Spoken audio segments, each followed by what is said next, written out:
পশ্চিমবঙ্গ মাদ্রাসা শিক্ষা পর্ষদ থেকে তোমাদের যে টেস্ট পেপারটি দিয়েছে সেই টেস্ট পেপারটির সমাধান আমি করে যাচ্ছি। এটি হচ্ছে ভৌত বিজ্ঞানের সমাধান। আজকে যে সমাধানটা করব সেটা হচ্ছে ভৌত বিজ্ঞানের সমাধান। আর চ্যানেলটিতে যারা নতুন অবশ্যই সাবস্ক্রাইব করো এবং বন্ধুদের সাথে শেয়ার করো। তোমাদের এই যাবৎ যে তোমাদেরকে পাশে পেয়েছি, তোমরা যে পাশে আছো এটা সত্যিই একটি গর্বের বিষয়। এভাবেই পাশে থেকো। যারা সাবস্ক্রাইব করেছো, অনেকেই করনি, বেশিরভাগ করনি, 60% করনি এবং 40% করেছো, তার প্রমাণও আমি দিয়ে দিয়েছি। ঠিক আছে, বাকিরাও করে নাও, আমাদের ভালো লাগবে পরবর্তী সেটগুলি আনতে এবং বড় প্রশ্ন আনতে। আর হ্যাঁ, বড় প্রশ্ন বলেছি যেটা, তোমরা গ্রুপে, হোয়াটসঅ্যাপ গ্রুপে যুক্ত হয়ে যেয়ে ওখানে সমস্ত কিছু পেয়ে যাবে। ঠিক আছে, এই ভিডিওর কমেন্টে হোক, অন্যান্য ভিডিওর কমেন্টে দেখবে আমার হোয়াটসঅ্যাপ গ্রুপের লিঙ্ক রয়েছে, সেখান থেকে যুক্ত হয়ে যাবে। তাহলে আজকে সেট নাম্বার দেখব আমরা 10, আর পৃষ্ঠা নাম্বার কত? পৃষ্ঠা নাম্বার দেখব যে 267। এই দুটি তোমরা একটু মিলিয়ে নিও। প্রথম প্রশ্ন হচ্ছে যে নিচের কোনটি ওজোন স্তরকে ক্ষয় করে না? যেটি ক্ষয় করে না সেটা হচ্ছে তোমার কার্বন ডাই অক্সাইড। ক্ষয় করে না বলেছে, ঠিক আছে, সেটা হচ্ছে carbon die oxide, option B. পরবর্তী দেখো, 2 নম্বর প্রশ্ন দেখো যে এসটিপিতে 2.24 লিটার আয়তন অধিকার করে। এটা অধিকার করে কে না 3.2 গ্রাম O2 অক্সিজেন, অপশন এ। 3 নম্বর, কোন ক্ষেত্রে আদর্শ গ্যাসের লেখচিত্র সরলরৈখিক হয় না? সেটা হচ্ছে ভি বনাম পি, অপশন বি। 4 নম্বর, তেজস্ক্রিয় পরমাণু থেকে আলফা নিঃসরণের ফলে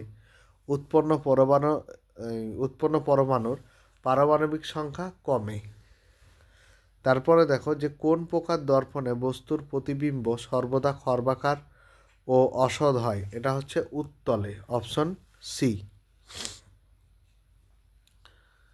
তার পরবর্তী প্রশ্ন দেখো যে সমবাহু প্রিজমে আপাতন কোণ 40 ডিগ্রি ও নির্গমন কোণ 30 ডিগ্রি হলে চ্যুতিকোণ কত হবে? চ্যুতিকোণ অবশ্য হয়ে যাবে এখানে 20 ডিগ্রি, অর্থাৎ 20 ডিগ্রি। তোমাদের একটি সায়েন্সের ভিডিওটি বানিয়েছে এইটি আনসার কিটি। তোমরা অবশ্যই যদি কোনো ভুলভ্রান্তি থাকে তোমরা কমেন্ট বক্সে জানিও, আমরা পরবর্তীতে কারেকশন করে নেব বা কারেকশন করে দেব। ঠিক আছে। 7 নম্বর দেখো, দুটি সমান দৈর্ঘ্যের অক্ষর তারের একটি ব্যাসার্ধ অন্যটির দ্বিগুণ, তার দুটি রোধের অনুপাত কত হবে? তার দুটি রোধের অনুপাত হবে তোমার কত হবে দেখো, 1:4, অর্থাৎ উত্তর হয়ে যাবে সি। পরবর্তী দেখো যে 240 ওয়াট আর 60 ওয়াট বাতি রোধ কত হবে? সেটা হচ্ছে, যদি আমরা দেখি 240 ইন্টু 240/60, তাহলে কাটাও 6 424, অর্থাৎ 960 হয়ে যাবে। ঠিক আছে, তাহলে অপশন বি, 960 ওমেগা। পরবর্তীতে দেখো যে প্রদত্ত কোনটি পর্যায়গত ধর্ম নয়? তাহলে যেটি পর্যায়গত ধর্ম নয় সেটি হচ্ছে তোমার CO2, অর্থাৎ অপশন এখানে CO2 তো নেই এখানে, তাহলে অপশন গলনাঙ্ক, পারমাণবিক আয়তন, এটা হয়ে যাবে তেজস্ক্রিয়তা, অপশন ডি। ঠিক আছে, চলো পরবর্তী প্রশ্ন দেখি যে প্রদত্ত কোনটি তড়িৎযোজী নয়? আমি এটা দেখেছিলাম, যেটি তড়িৎযোজী নয় সেটা হবে কার্বন ডাইঅক্সাইড। ঠিক আছে, CO2। পরবর্তী দেখো যে জলের তড়িৎ বিশ্লেষণে তড়িৎদ্বার হিসেবে ব্যবহৃত হয় কোনটি? সেটি হবে অপশন বি, পিটি পাত। 12 নম্বর, লা ব্লাং পদ্ধতিতে প্রস্তুত করা হয়। লা ব্লাং পদ্ধতিতে প্রস্তুত করা হয় হাইড্রোক্লোরিক অ্যাসিড, অর্থাৎ HCl। 13 নম্বর, ধাতু নিষ্কাশন করা হয় কোন পদ্ধতিতে?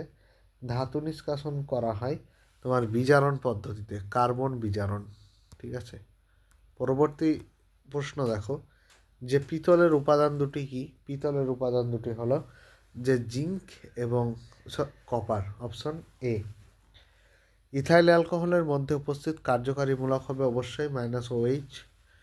এরপর বিভাগ ঘ দেখো যে বিশ্ব উষ্ণায়নের জন্য সর্বাধিক দায়ী গ্যাসটির নাম কি? আমরা সবাই জানি CO2।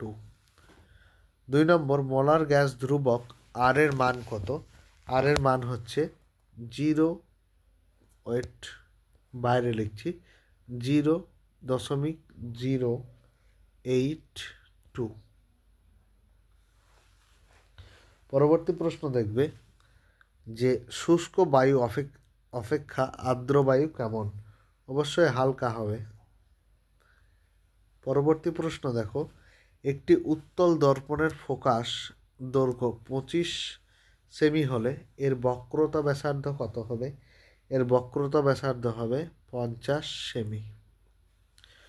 পরবর্তী প্রশ্ন আপেক্ষিক রোধের সিজিএস একক কি? সিজিএস একক হচ্ছে ohm per metre. Ohm per metre. পরবর্তী প্রশ্ন যে পিভিসি এর পুরো নাম কি? পিভিসি এর হচ্ছে পলিভিনাইল ক্লোরাইড। এটা এতবার তোমাদেরকে করিয়েছি, তোমাদের মুখস্থ হয়ে যাওয়া উচিত আশা করি। Polyvinyl chloride. পরবর্তী প্রশ্ন দেখো যে CH3 তারপর -H = এটার যে IUPAC নাম আছে, এটা কি হবে দেখো, এটা হয়ে যাবে 2-বিউটেন, 2-বিউটেন। চলো পরবর্তী প্রশ্ন দেখো 269 পেজের যে সত্য অথবা মিথ্যা নির্ণয় করতে হবে। প্রথম প্রশ্ন সৌরশক্তির উৎস হচ্ছে নিউক্লিয় সংযোজন। এটি কি? না এটি হবে সত্য। পরবর্তী প্রশ্ন ভর ও শক্তির তুল্যতা সমীকরণটি হলো E = mc2।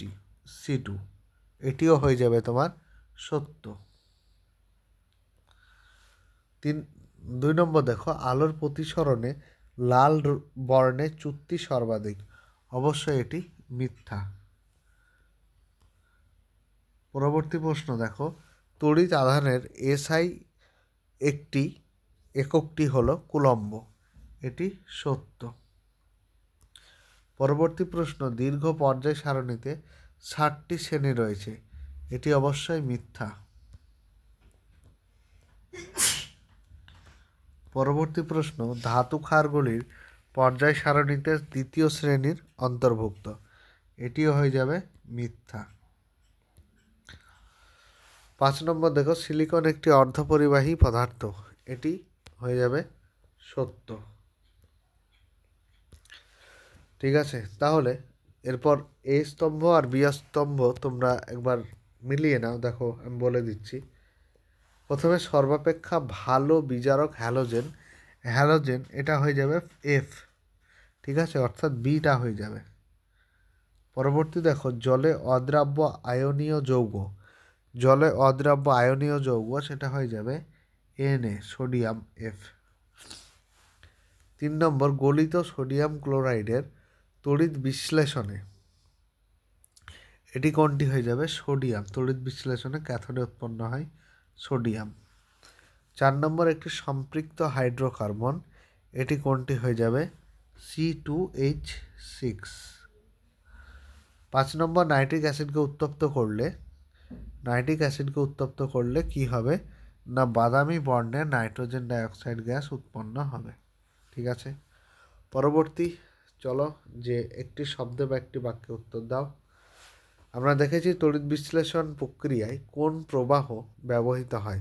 তড়িৎ বিশ্লেষণ প্রক্রিয়ায় যেটি ব্যবহৃত হয় তোমরা দেখো না উত্তরগুলি। দেখো যে বৈদ্যুতিক প্রবাহ। ঠিক আছে, উত্তরটি হয়ে যাবে বৈদ্যুতিক প্রবাহ। পরবর্তী প্রশ্ন দেখো লোহা চামচের উপর প্রলেপ দিতে তড়িৎ বিশ্লেষণ হিসাবে কি ব্যবহার করা হয়? AgSO4। পরবর্তী প্রশ্ন কি শর্তে তড়িৎচালক বল ও বিভব প্রভাবের মান সমান হয়? যদি তড়িৎ প্রবাহ না হয় এবং কোষের অভ্যন্তরীণ বোধ শূন্য হলে তাহলে। পরবর্তী প্রশ্ন একটি বস্তুকে উত্তল লেন্সের ফোকাসে রাখলে ওই বস্তুর প্রতিবিম্ব কোথায় গঠিত হবে? অসীম দূরত্বে। 4 নম্বর দেখো চাপ ও তাপমাত্রা কিরূপ অবস্থায় বাস্তব গ্যাসগুলি আদর্শ গ্যাসের ন্যায় আচরণ করবে কম চাপ এবং উষ্ণতায় যদি থাকে। তারপর দেখো, চাপ স্থির রেখে একটি আদর্শ গ্যাসের আয়তন দ্বিগুণ করলে গ্যাসটির উষ্ণতার কী পরিবর্তন হবে? অর্ধেক হয়ে যাবে। এরপর দেখো 5 নম্বর, কোন বলটিকে তড়িৎ প্রবাহ সৃষ্টির কারণ ধরা হয়? ভোল্টেজ বা বৈদ্যুতিক চাপকে।